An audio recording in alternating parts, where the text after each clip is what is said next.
I don't know what's wrong, guys. I think Sister Sherry will be back in a moment, okay?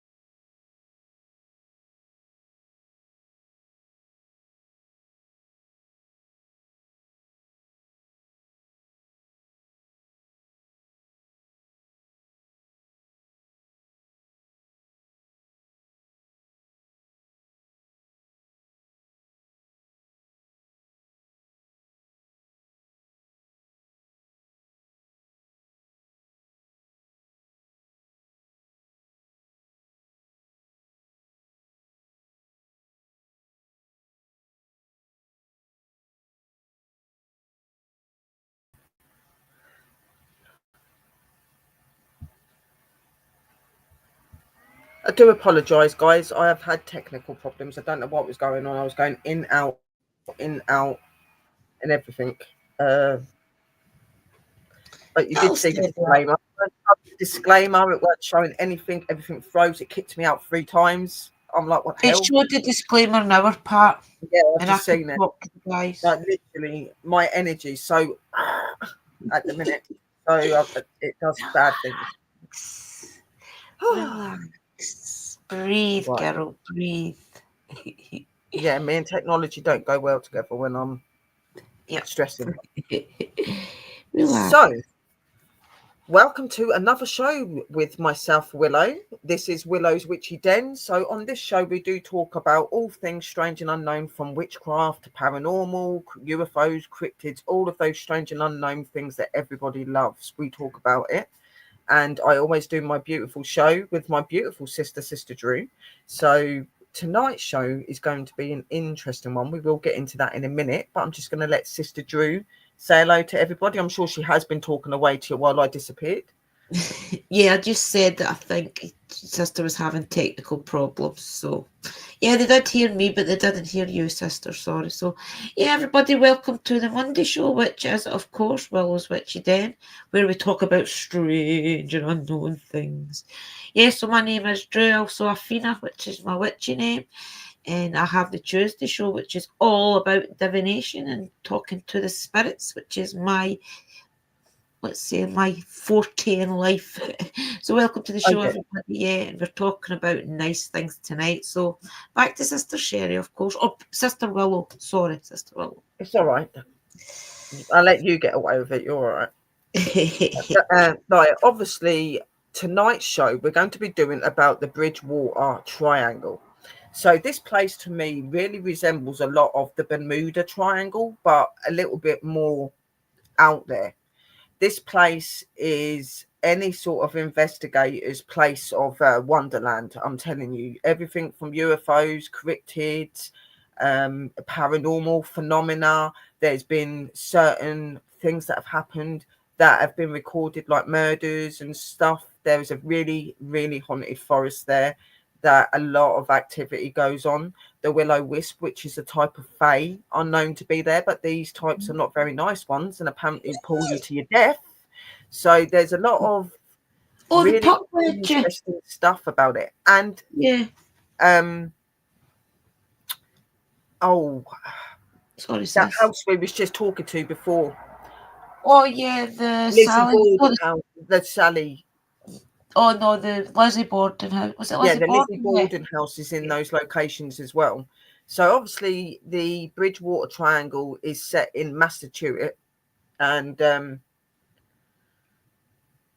it's an interesting place. It is a really interesting place. Going through and doing all the research and the studying over it and stuff, there was just a lot of stuff that was really out there and really bizarre and just right up mine and Sister Drew's level, because we are Yeah. investigators and our paranormal is our first passion, then obviously our craft and everything else. So Yeah. tonight's show should be really interesting. And thank you to the person that helped me to get all the content, which is my partner. You are awesome, as always.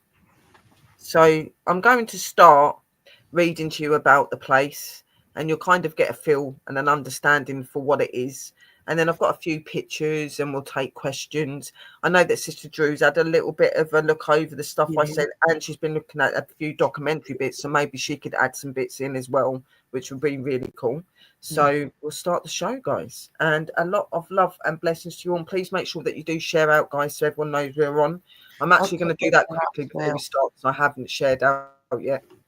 I'll do it, guys. That's the one thing I forgot. Yeah. But yeah, it's going to be a really good show tonight.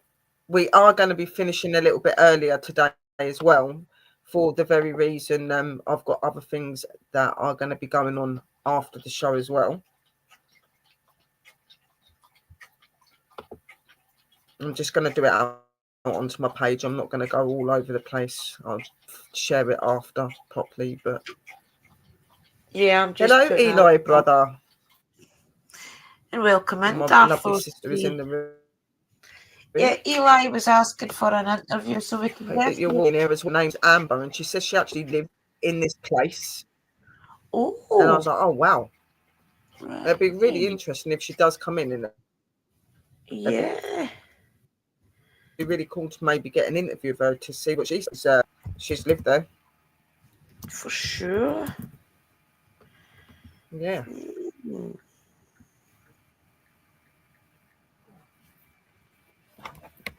Right.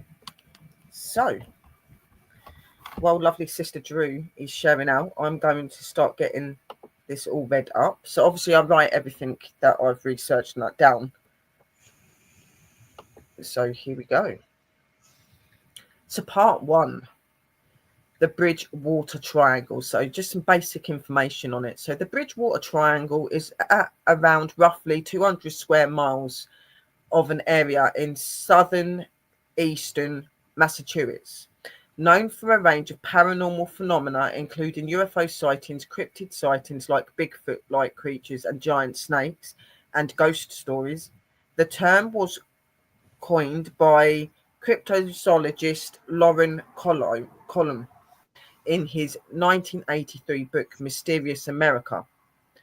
The area encompasses several towns and includes the famous Hockmock Swamp, a large wetland believed to be a hotspot for paranormal activity.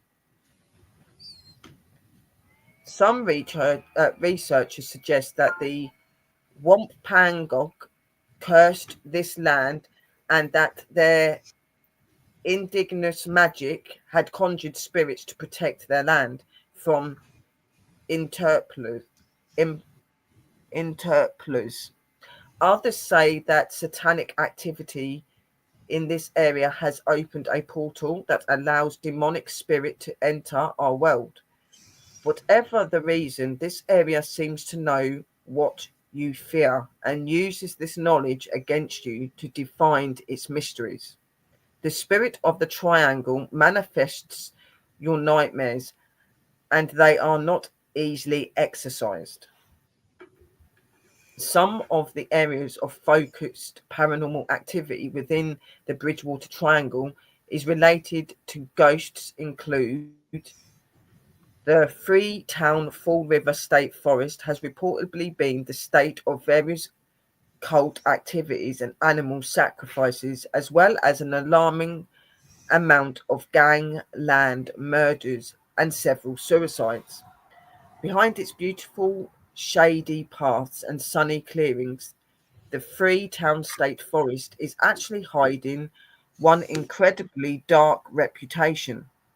It has long been a hotspot for terrifying real-life occurrences and plenty of rumours of supernatural happenings. Part of the fabled Bridgewater Triangle is this haunted forest in Massachusetts appears to be a magnet for weird and horrifying. It is known as the Cursed Forest of Massachusetts. Its haunted reputation is based on more than just rumor and speculation. This Freetown forest is the site of numerous documented tragedies and crimes. In November of 1978, the corpse of Mary Lou Origia was found tied to a tree in the woods. She was a local 15-year-old who had been recently abducted from the nearby town of Rayham. About 2 months prior, James M. Carter was tried 4 times for the kidnap and murder of Arunda and eventually convicted.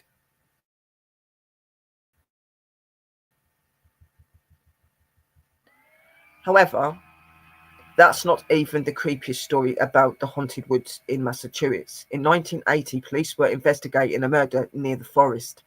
They were approached by a number of locals who claimed to have witnessed satanic cult activity in the woods. Some believe that these reports were connected to the so-called Fall River cult killings that occurred during the same period. Suspicious clearings stained with animal blood were found in the Freetown forest. The curiously arranged carcasses of cattle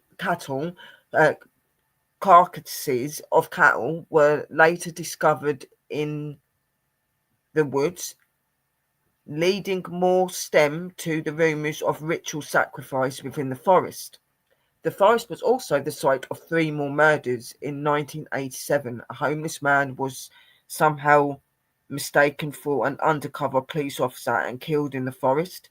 In 2001, 2 men were found riddled with bullets on Bell Rock Road, which winds through the woods.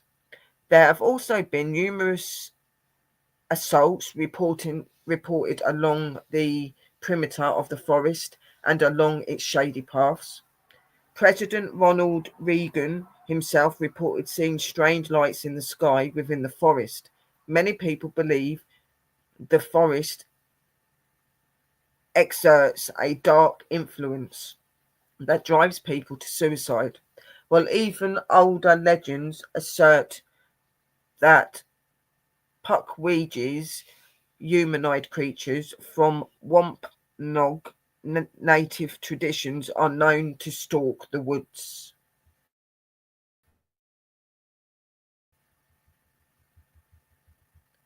So there's a lot of really strange goings on. That was just part 1. Really strange goings on there.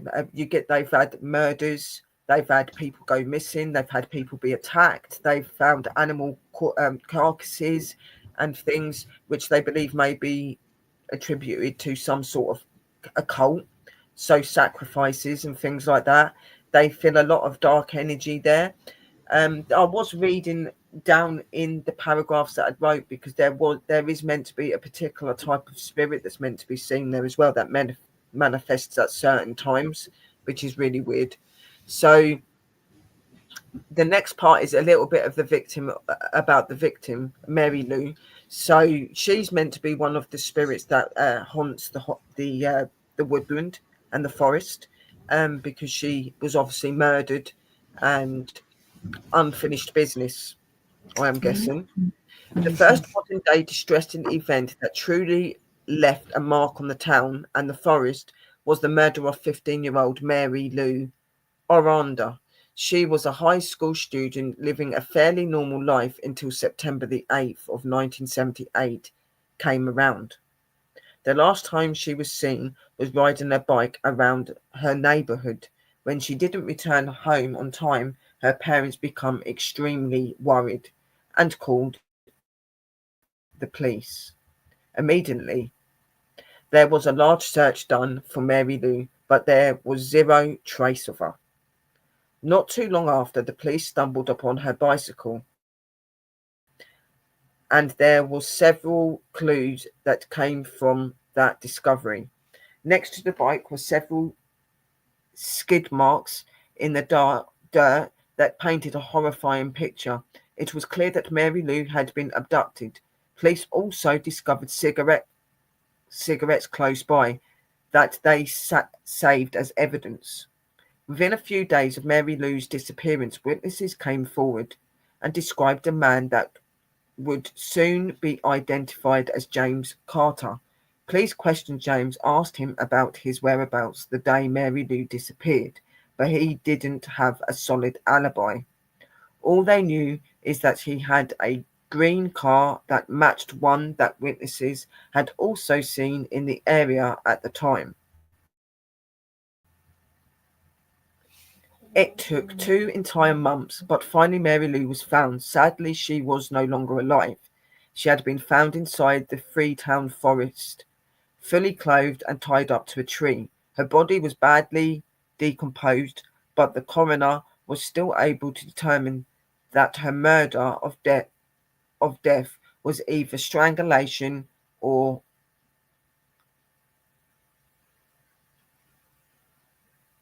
asphyxia, whatever that is. It was also determined that she had passed away the same day she had been abducted. After a lengthy investigation, police had enough evidence to charge James Carter with Mary Lou's death. They had a matching sketch car, a car tire printed, and the bull's eye was from a skid mark that transferred paint from Mary Lou's bike onto his car. It took 3 trials, but eventually he was found guilty in 1996 and sentenced to life in prison.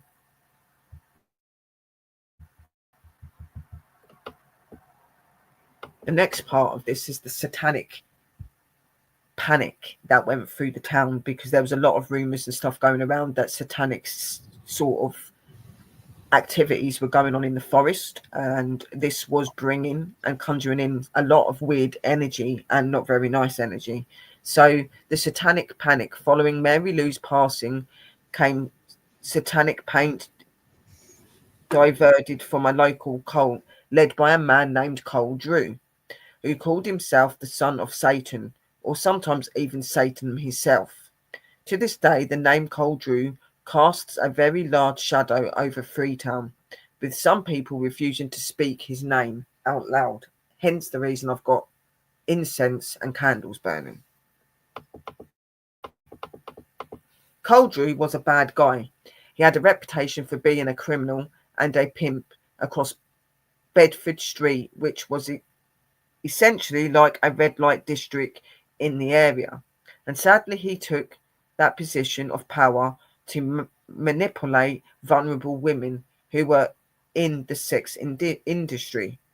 He would also manipulate young women in their late teens or early 20s and force them into sex industry.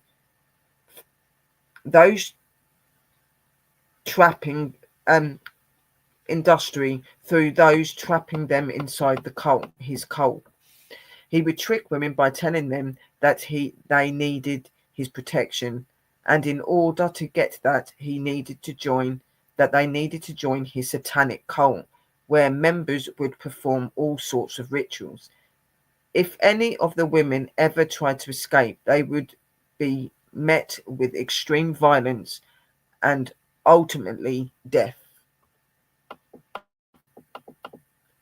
When all this was exposed, we would find out that Cole Drew had been holding satanic rituals within the Freetown forest between October 1979 and February of 1980. He proudly declared himself as Satan during these rituals and chanted in an unknown language as he led his followers through multiple human and animal sacrifices. The first victim we would come to discover was Donna Levigue.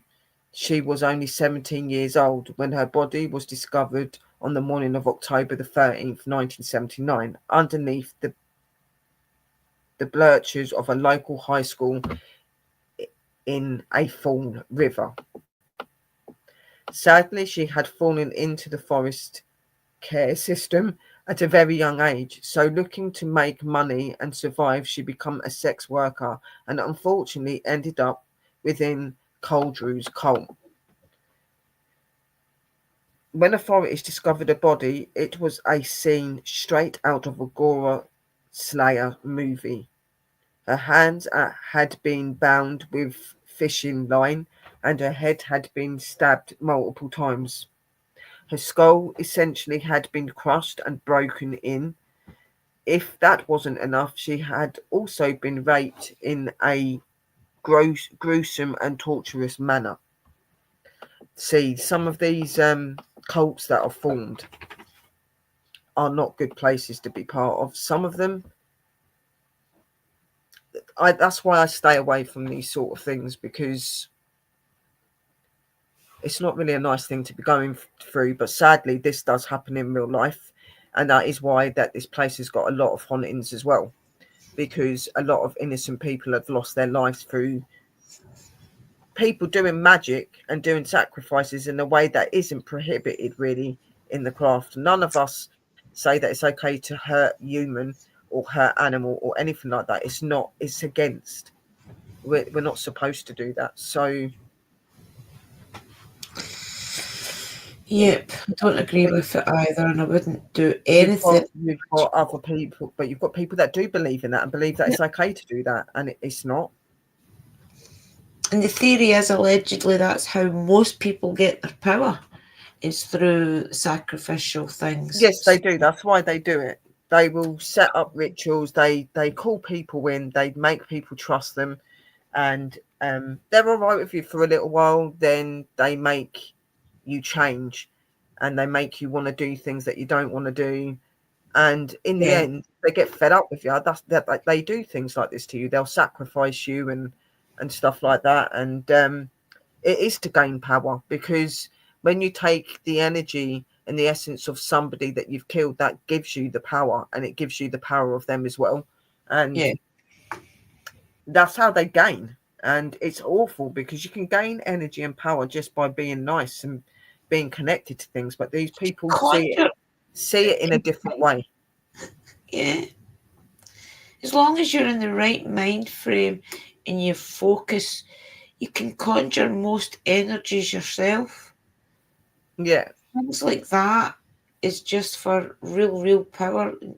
Most people don't need that type of power. No, no, people don't need that type of power, and it's not really the way to go about getting power No, either. Like I said, no. it's very much against our faiths and what we believe as witches. It's harm none, so you don't harm anything, Yeah, person, animal, or anything. So it's not good. definitely. Yep. It's After against the looking, path. Sorry, yeah. Cecil. So after looking over her injuries, the coroners believe that Doreen had been attacked by more than one person and likely was stoned until she passed away. He even made a assumption that it could have been a ritualistic sacrifice. Like, did he know at the time that he had been 100% correct? Then came Barbara Raposa. She was reported as missing by her boyfriend Andre Atlas on November the 7th, 1979. She was also a sex worker who was only 22 years old with a young child. Andre identically told police that he was extremely worried about her and believed she had been involved in some sort of satanic cult. Unfortunately, when the police looked into him, they discovered that he had a very disturbing history involving satanic and raping women. He then revealed a bombshell that he, Barbara, and Dorian were all members of the cult, and that was why he was so worried about Barbara. He then brought two additional names forward: Robin Murphy, who was just 17, and Karen Madison, who was 20, and both were active members in the satanic cult and sex workers. Both of the women were interrogated by police, revealing all sorts of disturbing details until Karen finally blurted out a big piece of information. She said that Cole Drew had been responsible for the murders of Dorian and Barbara, At this point, Karen could not believe that she was actually telling police what happened, because although she was a member of the cult, she had a deep-rooted fear of Cole. She knew that he would come after her if he knew she was talking to the police, and although police offered her witness protection, she declined.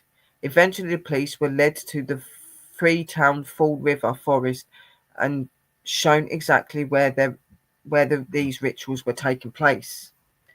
The Freetown Fall River forest was a well-known area for mischievous behavior, not to mention that the Native American who once lived on the land believed it to be cursed by demonic spirits that give uh, which we will get to later.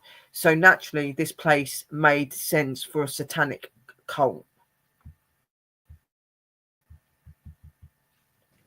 Police would discover the truth about what was going on deep within the forest. There was one particular rock that was used as an altar, that was used as the primary place for rituals and sacrifices, both human and animals. So time goes by, and on January the 26th, 1980, Barbara's body was finally discovered in a wooded area of Freetown Fall River Forest by a group of hunters. Because it was the middle of winter, her lifeless body was almost frozen and similar to Doreen. She had also been tied with fishing line and her head bashed in. Of course, police went back to Andre for questioning, and instantly he denied any sort of involvement until he did something police were absolutely not expecting. He claimed to have had a physic dream where he had seen how Barbara had passed away. He gave many tiny details that you simply wouldn't know unless you were there, including exactly where her body had been found. This led to him being arrested and charged with the murder. Police then went back to Karen for more questioning when she pointed the fingers at Robin and claimed she was extremely manipulative, violent, and that she was also involved in the murderous rituals of the cult. She also revealed that she would be willing to tell police everything about both of the members, since Andre had been arrested, but in charge she wanted full immunity, which police agreed to. When police went back to Robin for answers, she pointed the finger at Andre, saying that on a car ride with her, Andre and Barbara, he had gotten into a fight with Barbara. It escalated to the point where he pulled over and pulled Barbara out violently and attacked her, and then bashed her head in with a rock before leaving her there to die. As for Dorian passing Robin's claim, it was Cole Drew who had used Dorian as an example towards the other occult members. He had sacrificed her as punishment for trying to leave the cult. Cole had stalked Doreen and had kidnapped her. Cole and another man brought Doreen to the bleachers at the local school where her body was found and tortured her to death in a satanic sacrifice to the devil. Instantly, Robin tried to play it off that she was completely clueless about what happened until she saw on the news that Dorian had been killed, which police didn't quite believe. The problem was that Karen and Robin were both telling contradictory stories, where Karen claimed that Robin would force other members to participate in the killings as a form of blackmail. At this point, although Karen was working with police, she was extremely fearful that the cult would be coming after her next. She was right. Cole Drew wasn't going to let Karen get away with this, and he planned and executed her murder as a realistic sacrifice to the devil. Somehow they managed to get a hold of Karen and brought her to the middle of Freetown Fall River Forest, where the ritual began. in attendance was Robin, along with several other members. That night of February the 8th, 1980, Karen suffered a horrendous death where she was brutally tortured, including having her finger nails pulled out and her hair ripped from a scalp. They then chopped off her fingers and then proceeded to bash her head in, following a snapping of the neck. Cole then ordered Robin to finish Karen off by slashing her neck before depicting her, but that wasn't it. Using Karen's head, then the men of the cult started using her head as a soccer ball, kicking it around and back and forth. There are many other gory and gruesome details that are inconfessable that they did to Karen dismembered body, but once that was over, they then dragged her body deep into the woods and lit it on fire. It wasn't until April the 30th, 1980 that a portion of Karen's skull was discovered, including a few of her belongings. There was also multiple animal bodies found nearby, signs that something dark and disturbing had happened. Sadly, the rest of Karen's body was never discovered. After that, many witnesses came forward implicating that Cole Drew and Robin Murphy and a man named Cole Davis, and gave police more insight into the satanic rituals the group was performing. Eventually, they were charged with Karen's murder, where Robin confessed but claimed that Cole was responsible for murdering the other two women. It is really nuts. Like, you've got this place that is full of all of this paranormal phenomena and stuff, and people are wondering why there is so much activity there. Well, you've got to start for the starts. You've got these people standing there that are occultists. They're doing these really unhuman things, which is bringing in energy that isn't good, which is going to make the forest feel dark, heavy, and evil. And then obviously these people have murdered innocent victims. Okay, so a lot of these people, when they do that, they actually hold on to that spirit. They do things to keep that spirit and to keep torturing that spirit. And it is said that in certain places in this area, the recalls and the reliving of the deaths happen regularly. So this would be known as a residual haunting, which would be one where it's played over and over again, like a videotape or something. It's just constantly them playing that scene over. Now, it doesn't necessarily mean that the spirits of these ladies are there, but the energy of the ladies are there. The energy of the memory is entwined in those things. Even So them just doing it again, being yeah, there and that time. even though they may not physically be there, you will still see apparitions of them walking about, because I'm sure they do visit that area because it's the place that they were murdered and cruelly killed. But Yeah. I just don't feel that they're there constantly. I feel that No. there is more of a residual haunting going on, where their energy is stuck in the very essence of the forest, because it's where it happened and in the People like areas that that was as well. used. You know what I mean? People like Say that that as again, sis. well. People like that as well, as you said, they hold the spirits hostage. They So, do. They do. They have certain vessels and certain things that they'll use to keep those energies there. yeah, And some of the spirits just innocently don't cross over because they feel badly done by, and they want they want justice. justice. So they don't move on, and that can make them become trapped by these evil people that took their life. And people Yeah. wonder why this place is so haunted and so dark. That's why when you're walking through the place, you feel that energy. Even if there's Yeah, none of the spirits there, you know that there's something has happened there at some point in time, because you feel the doom, the gloom, the muggy energy. yeah. So you have all of that, which is real life events and stuff that's been documented, and then you have all of this other stuff. You have the paranormal phenomena, the UFOs and the cryptids, seeing these massive like snakes and Yeah, these massive huge birds with really long wings that you yeah, just all the wouldn't magical imagine things. seeing. And Puck Bigfoot, wedges, that's another one. puck wedges are the little things that's meant to be there. That's about 2 or 3 feet tall, much like the brownies, I think. And they just push you in the water, push you off cliffs. Yeah, there has been stories of that as well, where Yeah, people have been pushed to their death. But there's also these ones called willow wisps, which are another one that's meant to be resided there that are not meant to be very too nice good. either. You can have both So many. sides with them. So during his arrest and trial, Cole never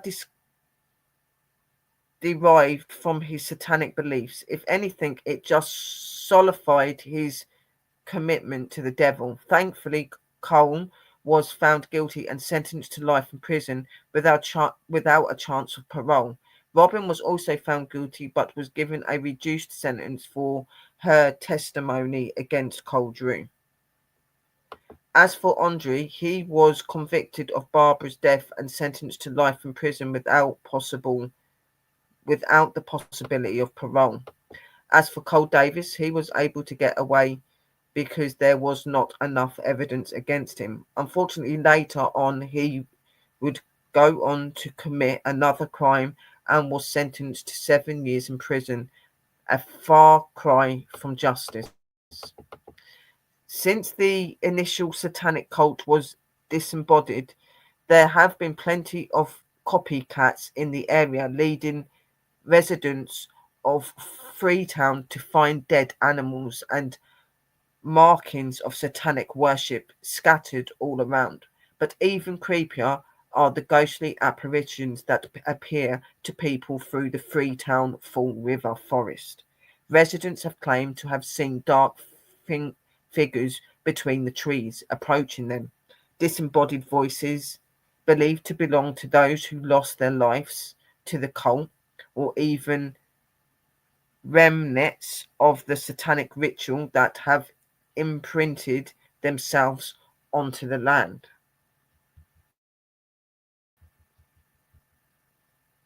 So even though the occult had got broken apart and was no longer being done by these people, there were other occults that went and tried to be a copycat, as it said, and they would perform rituals, they would do things to keep this energy there, and through that, a lot of the residents and the people that live in those areas were regularly experiencing different apparitions, ghostly cries from maybe some of the victims, seeing all of these weird little creatures that have been summoned into the rituals that have somehow become attached to the area, which is understandable.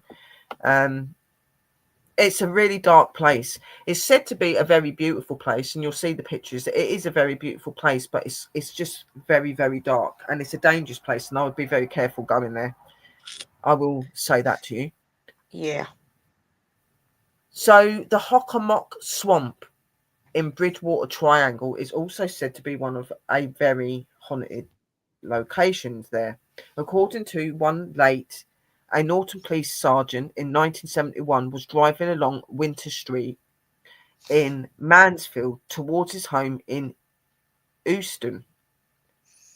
As he approached a place known locally as Bird Hill in Euston, at the edge of the swamp, he was suddenly confronted by a tremendous winged creature over 6 feet tall with a wingspan of 8 to 12 feet, Column said. Every January, unexplained exclusive balls of light have been seen over the railroad tracks that run beside the Raham dog track and through the swamp, Cullum said. In 1997, a law enforcement officer working the night shift in Bridgewater saw a large triangular UFO with 3 white and 2 red star-like lights, Pitzman said. For 2 days and nights in 1970, Bridgewater and state police were with attack dogs staged a hunt for a giant bear, even though no bears live in the area. Following numerous reports of sightings of a hairy 7 foot tall creature, Pittsburgh said. In October the 24th, 1980, editions of the Enterprise, a Brockton man and his friend recalled their brush with another swamp creature. They said they were paddling on the lake Nip- Nippon Kit, where they came across what looked like a smallish orange orangutan sitting on an island. Pitt said there's absolutely something special about Bridgewater Triangle, but he doesn't know if that if the explanations is supernatural or unexplained, but not or just a natural phenomena. The swamp retains a quality of a primeval wildness, he said. One theory for the weird happenings is that certain Gallical sailors, their mind contains some kind of natural magnetic material that could interfere with compasses, GPS systems, and even the human mind, Pittman said. Another possibility, a lot of the UFO and Bigfoot sightings have been near high tensioned powered lines. Is there something about that affects people's perceptions? Pitts asked. Is there an actual paranormal presence behind the strange occurrences? I'm not sure that's the case, Pittsmouth said, but he added mysteriously, I'm not sure that is not the case. So he's uncertain. He's not sure. So this police officer was obviously on call. He'd had his first experience with this massive, large bird, and then several other officers had gone on to have different experiences with UFOs, swamp creatures, and just strange beings that you wouldn't really expect to see. But this is meant to be something that is regularly seen and occurs in this place. It's most definitely built on ley lines, and it's built on energy lines, which makes it an open portal for any sort of energy to come through. And it would make it the perfect place for places for rituals and stuff like that, where there's always a lot of energy and they're surrounded by every element as well. Which so you Yeah. can see why the Perfect place is storm. the way it is. It Yeah. is. It is, yeah. Welcome in, And like I Sister said, Phoenix. if you're if you're somebody that lives in that area, because people live in these towns, there's 3 towns that are directly in Yeah. the bridge triangle, okay, and they've all had experiences. They all have weird things going on. All of their towns are supposed to be haunted and have stuff that goes on, but all of them always head back to the forest itself, saying about that's the most haunted part of the Yeah. area, and it's a strange place. It Well, if is a you strange think about place. it, all the People land's there. connected, isn't it? So if you Well, it think about is. it, It's all all the in one land's place, really. connected. It's just in little areas Yeah. of that place. You know what I mean? And if there's people there that are into the paranormal and all these UFO things, you kind of got all of it on your doorstep. You don't really need to go anywhere because Yeah. everything is going on there. You've got your UFOs, your cryptids, your Your paranormal magical phenomena. You've being. got types of supernatural phenomena.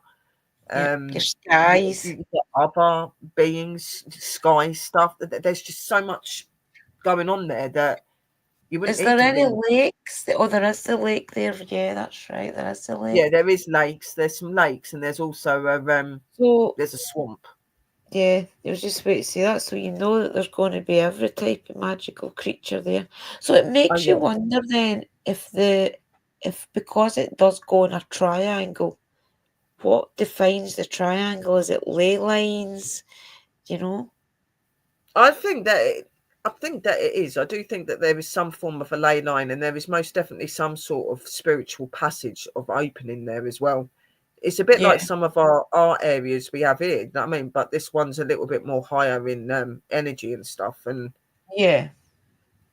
Like a bit like Bermuda Triangle, there has been disappearance. There have been weird things that have happened that can't be explained. So It's the same type of energy. yeah, but people live there and uh, have experiences every day.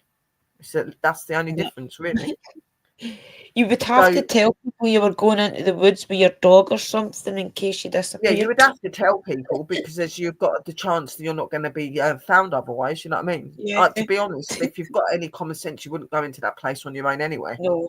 No. Um, Unless you were in yeah, no, you wouldn't even go in yourself if you were filming. yeah, no. Cursed land. Now, as we move on from the satanic cult and left that has left its mark on Freetown, we approach the Native American beliefs that the land is cursed. This, in part believed to be why Cole Drew chose this land for his satanic worshipping. What better place than one that is already cursed with the evil spirits? Freetown is part of an eerie triangle known as the Bridgewater Triangle, similar to others around the world like the Bermuda Triangle, where a bunch of unexplained phenomena occurs.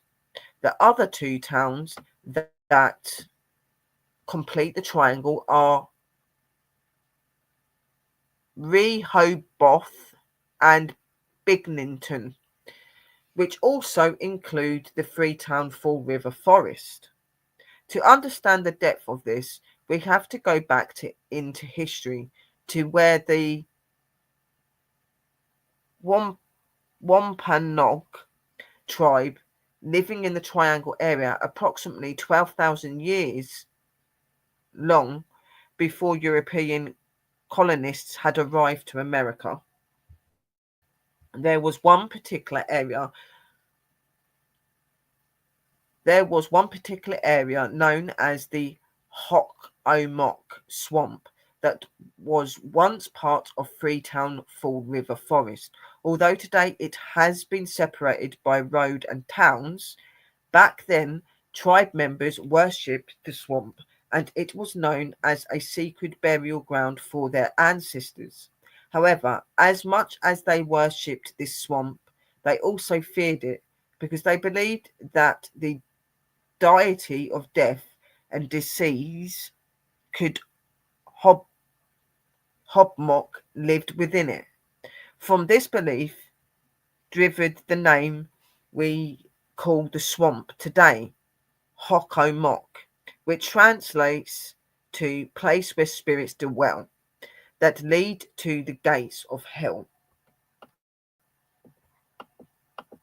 Towards the Freetown and Fall River Forest during the 1600s, there was a heavy amount of conflict between the Wampanoag Indian and the colonial settlers. As you can imagine, this meant plenty of death and war. King Philip's War was one of these events that was fought between settlers and English and the Wampanoag people during the 1670s, where the ultimate price was the land of Freetown. It even it's even believed that King Philip's War was bloodier than the American Civil War, which gives you an idea of how many people lost their lives. Many believing that the cursed land manifests in how horrific King Philip's War actually was. In 1683, the land was bought from the tribe and Freetown was established, but even since then, the town has been plagued with strange phenomenon. People have claimed to see strange lights in the sky, ghostly apparitions, which some believe to be the people of who lost their lives to the cult. Others swear they have heard a faint drumming of Native American tribes in the distance, while others have been confirmed by black-eyed children. There have been reports of strange balls of light within the forest, as well as not to mention the dozens and dozens of people who have gone missing in the forest only to never be found. But that's far from it. There are also tales of Native American spirits roaming the area, including the Puckwidges. Puckwidges, these creatures are said to be about 2 to 3 feet tall, resembling goblins that roam throughout the Freetown forest. They're said to have a greyish skin tone, dark fur, and very large ears, and are known because people to and are known to cause people to get hurt and to even harm themselves. An example of this dark behaviour comes from several stories that took place at the ledge since the 1800s. People have reported feeling an unusual call to the edge of the ledge, where many have even jumped to their deaths.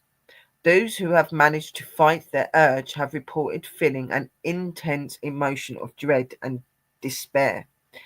In addition to seeing shadowy figures out of the corners of their eyes, those who have survived also swear that they would never return out of fear that they might not make it out alive next time.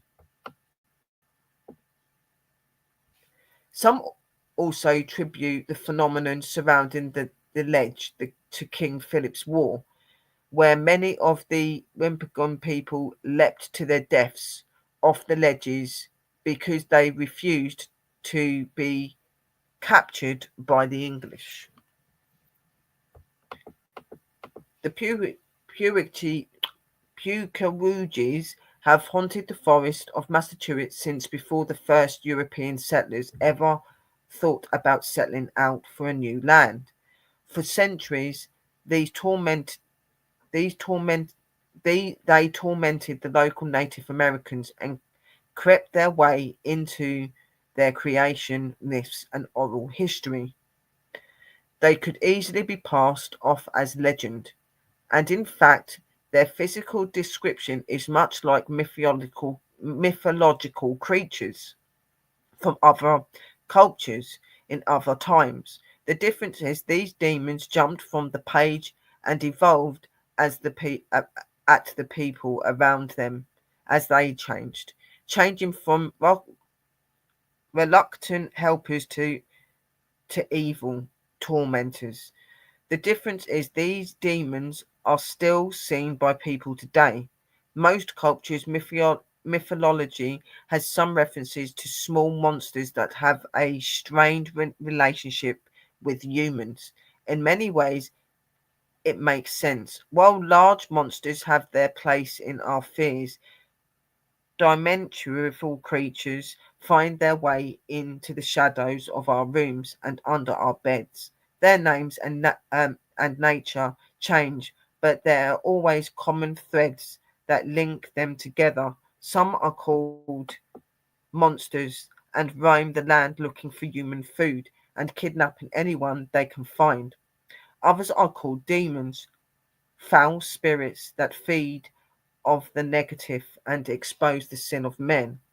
When referring to one, its classification gets blurred, and these two words become interchangeable, perhaps showing us how closely associated these monsters are with evil.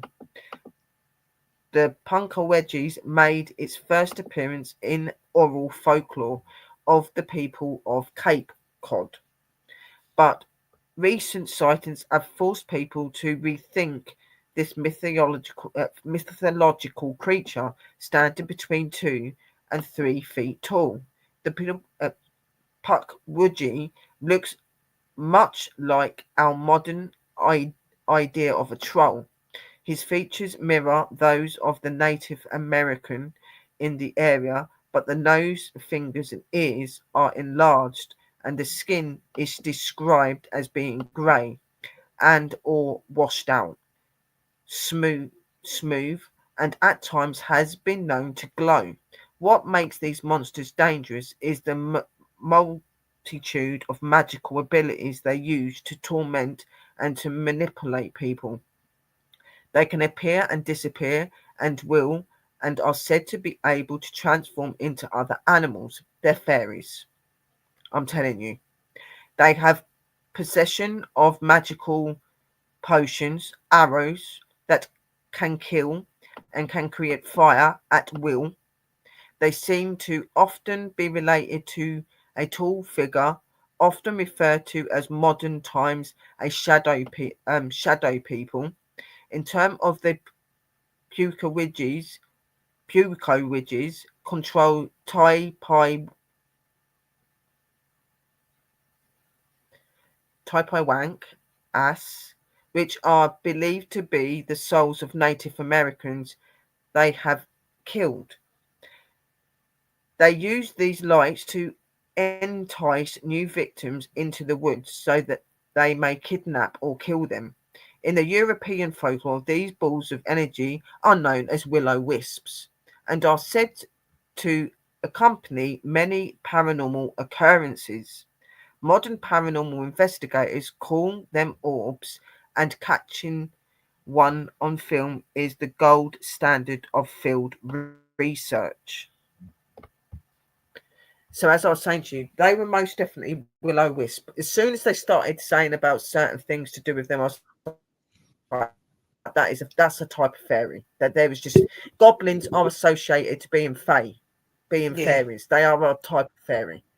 Um, that's everything I had for like reading wise. But as you can tell, there's been a lot of different phenomena that's happened there. There's been murders, which there's victims most definitely obviously left there or residual energy of their murders. You've got a lot of different swamp creatures and cryptid creatures. You've got UFO sightings. You've got paranormal phenomena. Everything you would think of in the strange and the unknown, this place has it. And it Literally. just feeds So, each other. I mean, yeah. every little event feeds the next, and then that energy feeds the next. So it's just a big And you've got ball. to think of that all over those centuries, how much Yeah, it's grown and how much that story has opened it to get more and more stronger. The more that it's spoke about, the more that it's feared, the more it grows, the more it becomes more dominant. what So entities are there? everything is entwined. And it's like we're saying, in that triangle area, it's only got My three brother. towns, and those all three of those towns have that forest going through it. So it's all tied. And it Yeah, was all one at one point. So it's nuts. would I go there? I don't know. Your If team. I Yeah, wanted to, I would have to have a massive group, and I wouldn't yeah. go on my own. There is no way I'd go on my own, We would go and as I'd a make team. sure that I'd make sure I do a body cleansing and rituals and that for a whole week and a half before I go. Make sure I was safe. We would have to fast and everything for a full week. Yeah, fasting and make sure that everything's covered, and Yeah, because we are investigators, and when we hear stories like that, as much as some of this stuff was really screwed up that I was reading today, and all of the horrible stuff that happened there, you know, as investigators, we still have that little part in us that wants to go to these souls and see if they need any help or anything, yeah, because real investigators want to help the dead, yeah. Just and we understand that build they can get so lost and trapped, and but at the same time we have got to look at it realistically as well. Would it be safe enough, and is it worth the risk? To me, I think it would be if I had other people with me, but I wouldn't your touch anything I'm guide. not meant to touch, and I We wouldn't go. would know. Yeah, we would know if we were to do it or not because your guide would put it in your head whether it was something you were to go ahead with or not. You wouldn't be long in finding out if you were to go or not Yeah, because no, you would your definitely give guide me a would bit more. block it in every way. Your car would break down. You wouldn't find your batteries, your Something camera, weird would happen. Yeah, It things would always does. happen. Yeah. So you would know that, okay, they're trying to block me. I've had it loads of times when I've wanted to go out to investigations, and the place that I would normally go to just wasn't the place to go to at that time, and they would do things like that. They would hide certain things so I can't find it, and I'd be like, okay, I take it that this is a sign that I ain't allowed to go. And 9 times out of 10, they'd tell me, you're not allowed to go today. You're not going. Well, Like, I always say that Shell, my best friend, who stays here, that usually goes out with me ghost hunting, she usually holds the camera, guys. To be honest with you, and I feel as if she's definitely got some sort of gift that she just doesn't know how to bring it on. And that day that I got attacked down at the Lovers Lane with the witch, she didn't feel well in our Kerry's house and she was going to go home.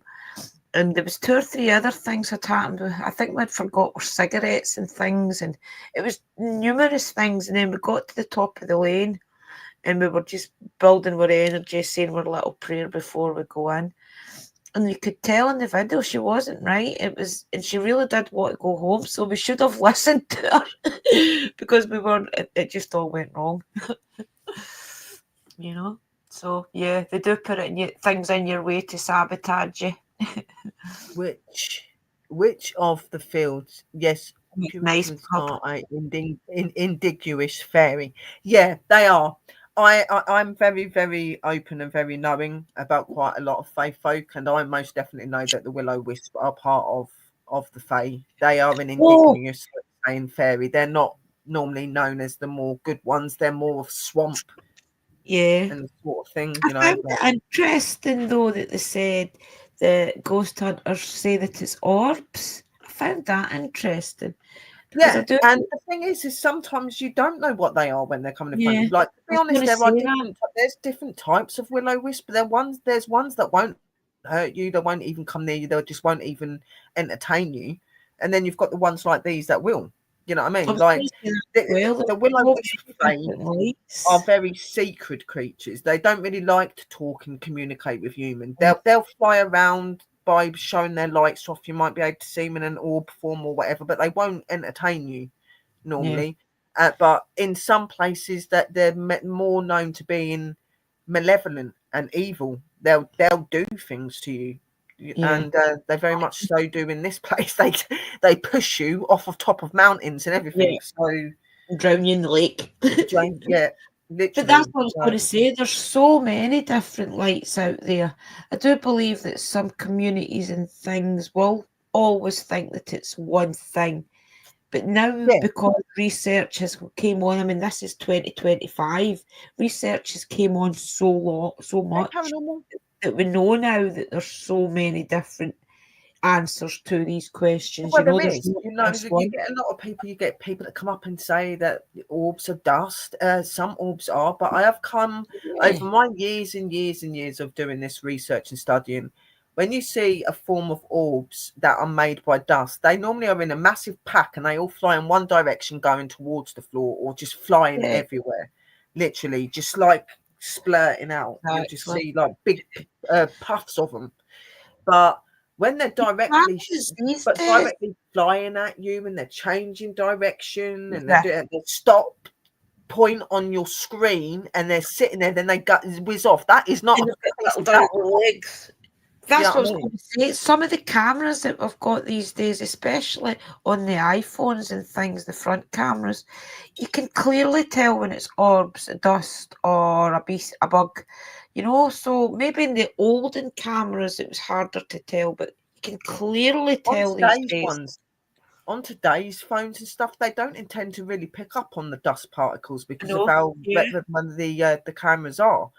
yeah, And you'd see if there's anything flying around you. Now, like if you're like me, I'm always sweeping, tidying. I don't like having dust about. So the likelihood of me having any dust, I'm not saying there isn't any dust. If I sit on my sofa, maybe a little bit might puff up and yeah, that. But when you go and look over my shows on my channel, and you know, Sister Drew's done stuff as well. You can see the orbs and stuff moving you around and usually see them. intelligently changing directions and So, stuff. I'm sorry, but dust does not intelligently change direction. exactly, Yeah, I yeah. mean, so hey, Salam, how are Look you? at this. So, Exactly. But that's really and interesting, there though. are so many Thought- forms to orbs. Yeah, I Spirit thought that was orbs. interesting. You get orbs from aliens. Aliens can form in orbs. Spirits can form in orbs. You know, you could see a light that looks like an orb, and it could be a light from a spirit. It could be something that the spirit's holding. Yeah, they There say are that so they many use that to reasons. cloak. Usually, if Yeah, there's an alien or a being trying to cloak themselves, there's usually an orb there. So you yeah. know to look down or look around that orb There are because so many reasons. But the willow wisp are known to show in forms of orbs, but they normally have a really bright light going to them as well. Now, there's been a few times I've had orbs that have come up to me that are really bright, they're flashing, and they're Yeah. just prominent colour. And you know, things like that could be them. Now, I'm not saying that every Willow Wisp's going to come round and kill you and do really bad things to you. No, they're not. Only But if you're in their land and you're doing don't something wrong, I don't believe.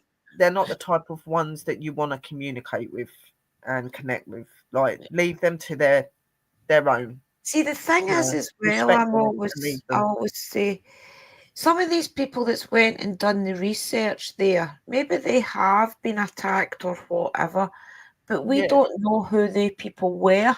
We don't know what maybe that entity knows, you know. So you but can't that's judge. that as well. Yeah, It's that as well. You know, you get a lot of these really horrific stories about this place and stuff like that. And then you have people that go there and investigate, and they say that they've had really bad things done to them and stuff. But then you do you have to don't know sit there and who think, they yeah, but are. how did you act when you was there? What did you say? Yeah, Was you disrespectful? Did you go into a place that you felt you'd not right in? yeah. All these sort of things are really important when you're investigating. If you're in an area and you feel that you're not meant to be in that area, don't go in that area. Or Go away from that area. There is a reason you're feeling that. You know, respect the don't boundaries. ignore it. Yeah, You know, a lot of the time that's why they attack, because they're like, well, you're not taking notice of what we're trying to show you. We're trying to sign to you not to come here, and you're yeah. ignoring that. And You know, most of the times it's your guides that's pushing yeah, you out. It's not yeah, something bad. It's your guides yeah. that's flagging it so that you know, okay, this is alert. I need to move on. It's not some Sometimes bad entity. sometimes the light and the dark are so wrapped up it's difficult to see. Yeah, it is, but It's a lot fun. of people that are in like the paranormal, a lot of people that go into these investigations, it's not so much about what they're seeing. We kind of pick up on what we feel first. So if you feel Yeah. this place don't feel good, this place doesn't feel like you should be there, don't go there. Yeah. Most of the You know, time you see look it for on the road. signs. Are weird things happening to you before you're going out the door? Have you lost your car keys? Can't you find your car keys? As something of one of your pieces of equipment gone missing or stopped working? These are all Yeah. signs that they're trying to put you off, Don't like go. going. You know, like I know that you don't see it at the time, but the more that you go on location and you know that you shouldn't have went, it's you start to listen to the signs. yeah, you Go out learn. next Everybody time. makes mistakes. Everybody, when they first start out, is going to make mistakes and not always pick up on what they're not meant to be doing and am meant to be doing at the time. They may have those feelings, but not really feeling that it's that. Things happen. But as you have those experiences, that's where your wisdom and your experience comes from. That's when you learn how to be when you're investigating. You know what I mean? And Yeah. orbs, I have seen white, I've seen black, I've seen green, I've Blue, seen red, blue, I've seen quite blue, popular. I've seen purple, yellow. I've seen quite a few different coloured orbs, and to be honest, I've seen a few that have been multiple colours. When you I look was at them just going to flashing, say they've got that. different colours going through them and stuff. Like, And I've got a theory of that because I've yeah, seen a lot of different coloured orbs at old castles and things. So it makes you wonder, is that ancient energy that's maybe around these old it is castles? said to be. You'll find that with more of the ancient ancestor sort of energies, they will be more colourful sort of energy because they've got all that energy, that wisdom, that power. Then you've got like your angels and stuff as well. Your angels will be specific colours. Everyone always paints the Yeah, angels coming in a white or a gold. No, the angels will come in whatever colour they want. Same with the yeah, spirit. Like, not every orb that you see is black is negative, and not every white orb you see is positive. It's whatever that energy yeah. decides to be in at that Feel, time. It's yeah. learning to pick up on it. You know what I Feeling mean? is everything when you do this Yeah. kind of work, guys. Go on Feeling your is key, number one. Feeling is above everything. You're going to feel before you see, sense, or anything else. You know what I yeah, mean? You're going to feel. And that's what you should always take notice of. yeah, definitely. That's what's Always. going to make you go in one direction and not in the other The and think. orbs I see are light blue to red. Well, may just be that's the way that your mind is able to see orbs. Not what you've got to remember is a lot of people see things in a different way. It's no different when we do things like meditation and that, and we say to you to focus on a certain energy color. Not everybody can see in gold, white, or silver. Yeah, They might be able to see in black or white, or they might only be able to see in purple.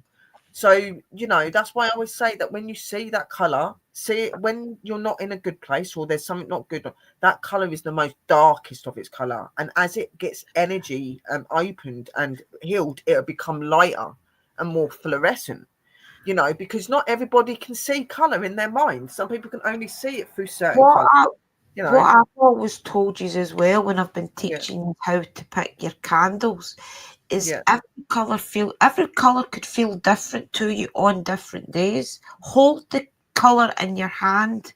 See how that colour makes you feel. If it makes you feel like a sunny day, then put it out for something positive.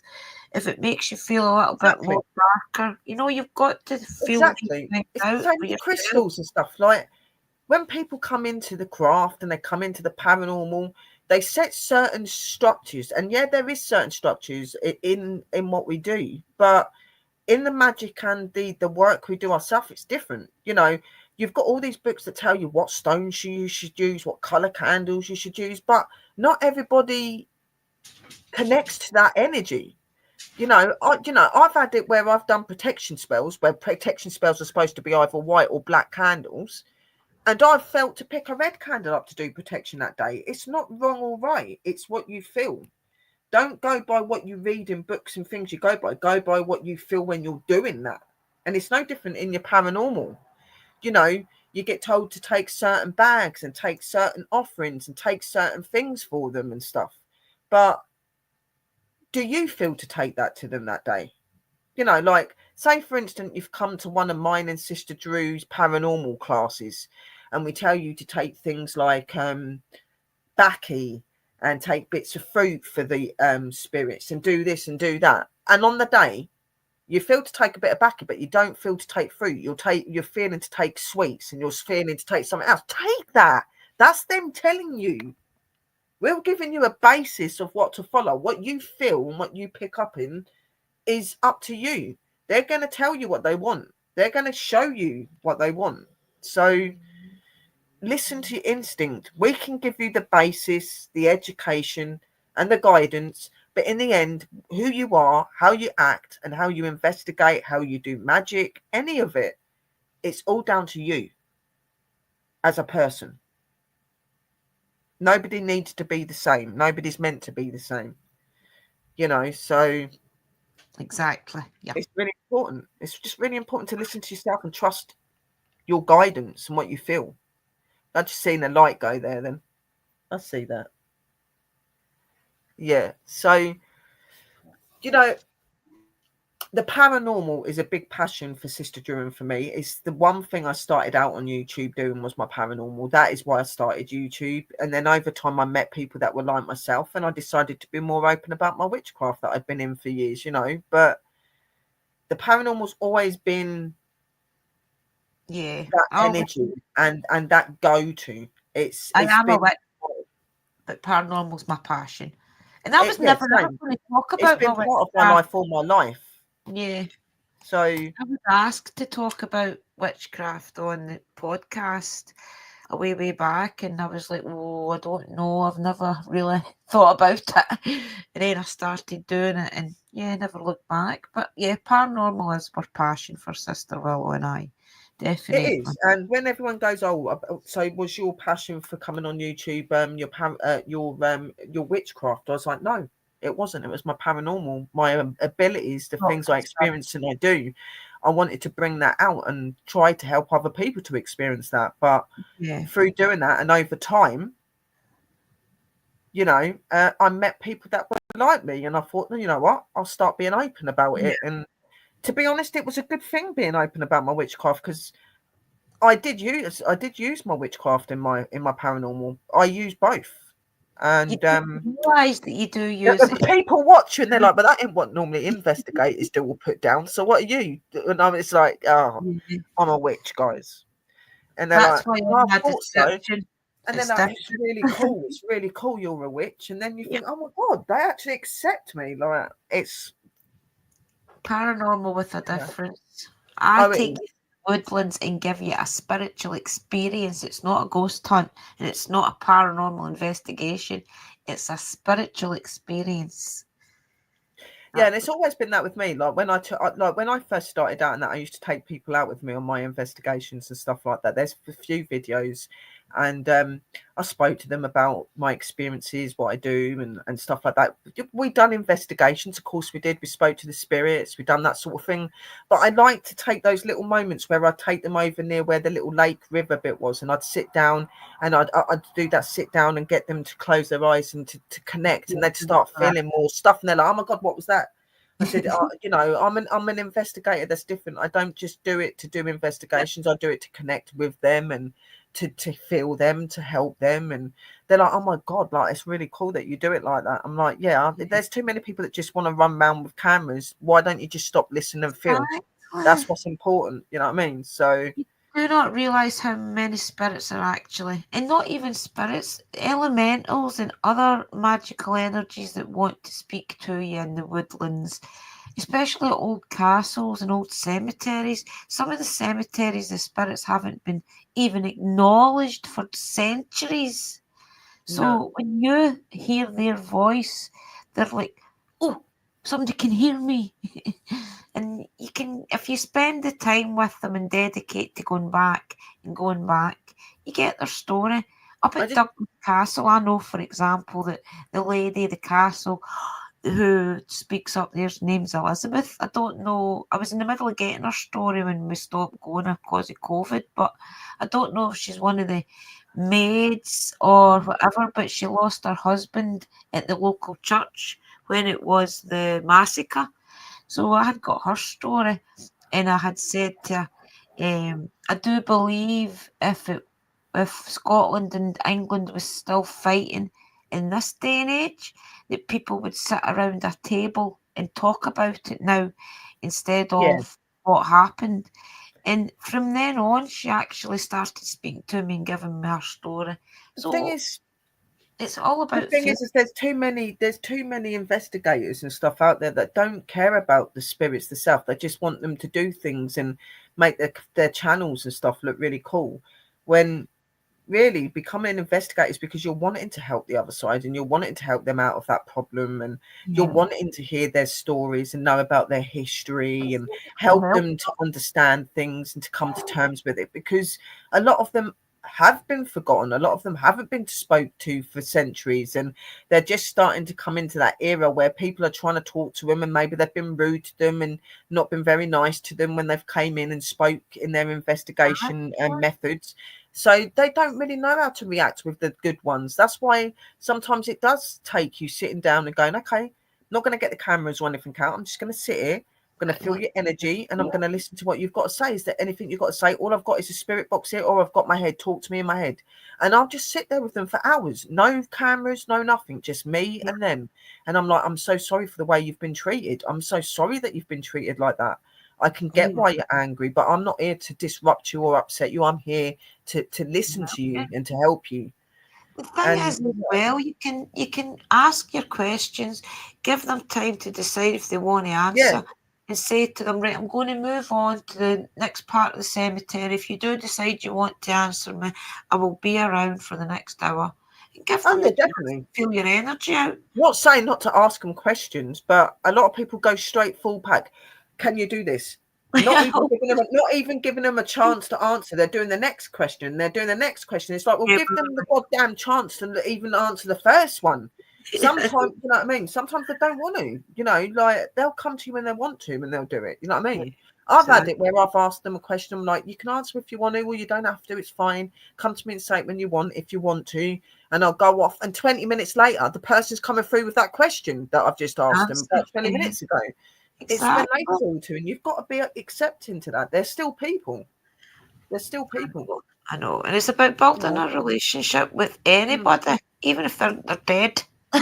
You're not just going to go walking in there, get your equipment out, and they're going to start jumping around and talking to you. You've got to build that relationship and them understand you. Some what you've got to remember as well, some of these spirits are old fashioned. They don't even know what a camera cord or anything like that is. So they're probably daunted by that. That was another thing about Douglas Castle, guys.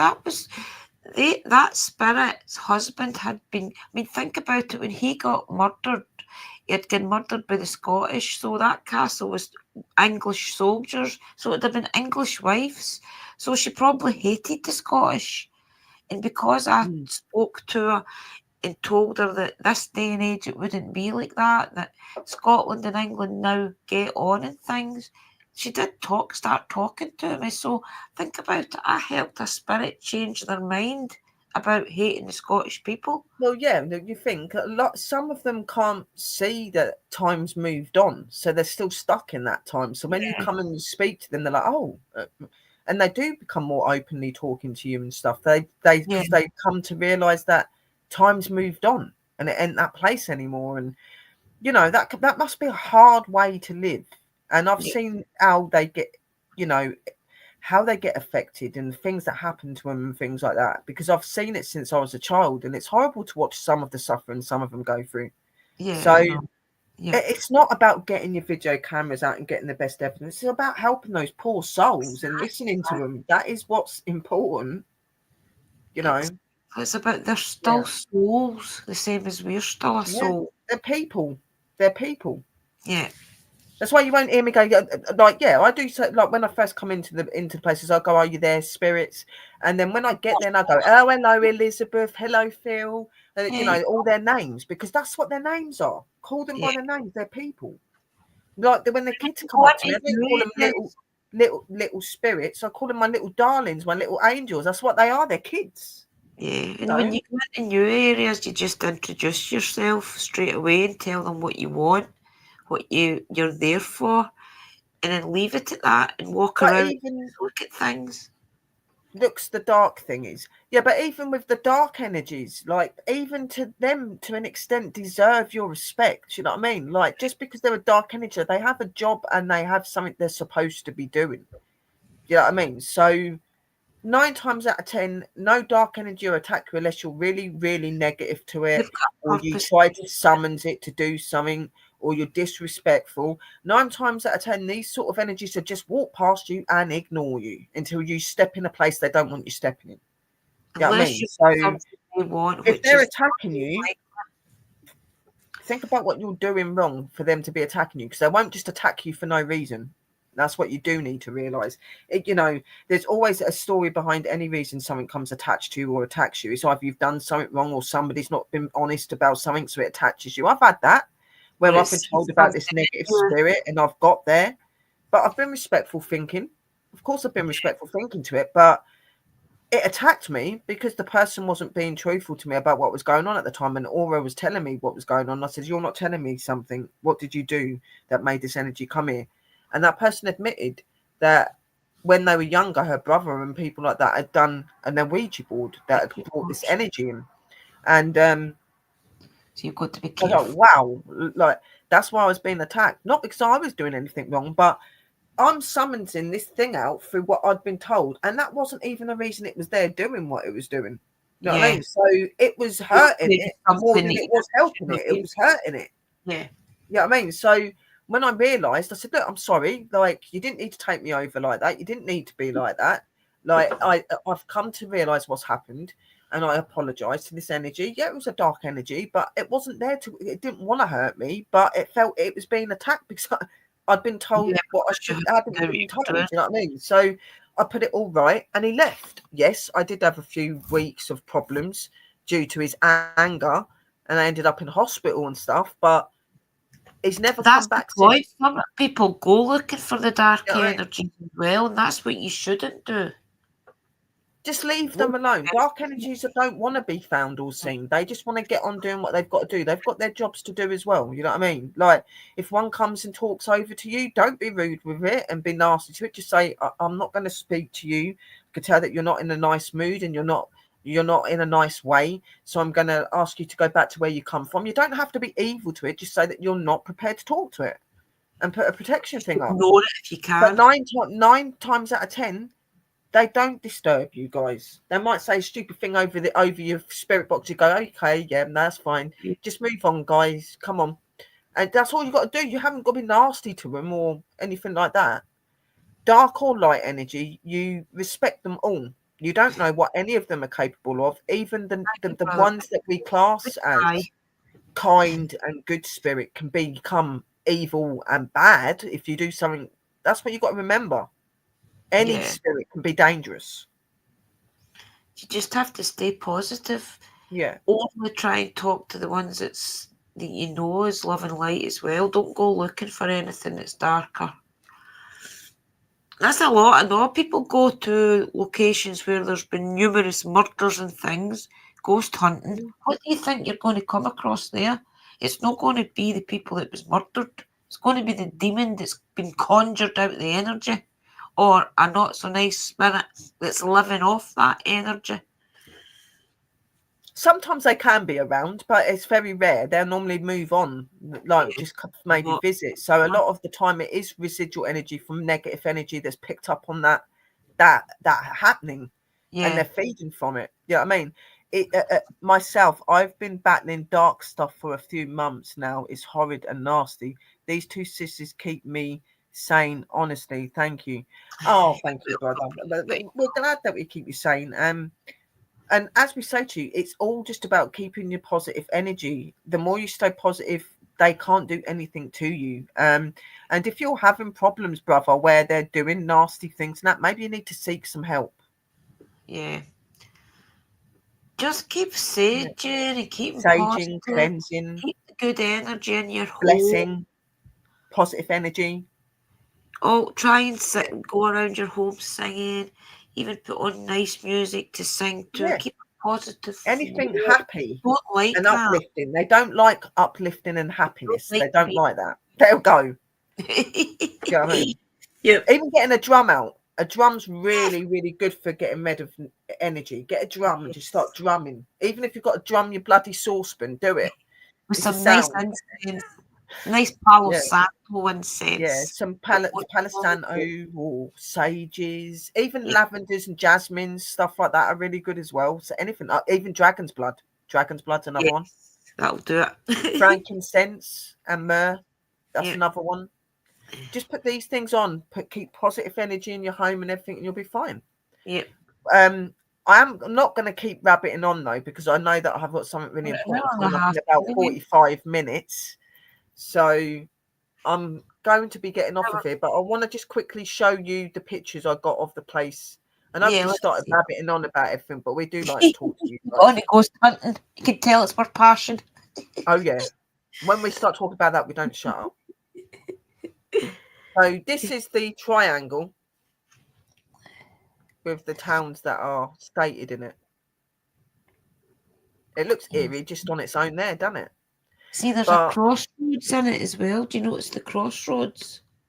yeah, Right on the a verge. lot of energy, and the crossroads hold a lot of energy and a lot of power. Right a crossroads though, but it's close enough. And then What's these are that? some of the areas and parts of it. So here you can see a face. Yeah. Stuff in the To me, it looks tree. very native, between native and goblin sort of things. You can see like some big ears here and a weird face. I could see a skeleton as well. Yeah, there's a lot, and then you've got lots of weird writing that people have done on it. There's one, two, So it's a three. very beautiful looking place, guys, but it's such a dark place. It's got so much energy Looks like about and stuff in it. four Look, different it's so skulls. beautiful. But this is why we say you can come to some of the most stunning places, but be aware. And always look in the trees. Yes, always. This is one of the ghosts, right? So this is the location from which the famous Polygon light can be observed. Legend explains its presence as a railroad brakesman ghost designated to remain forever at the site of his untimely death. He constantly waves his signal lantern as a warning to all who come to visit. To Right. observe the phenomena, park along the forest road facing north. The light will appear each evening in the distance along the power line right of way. Remember, other people will be visiting the location. Please do not litter. So there is actually, this is the spirit I was saying to you about earlier. There is a spirit that is seen every single day. That's nuts. So this is another part of it. See, it's very beautiful, but looks can be deceiving, guys. You can definitely tell that's haunted. You can feel it even through the You can photo. see it in the trees and everything, the way it sits.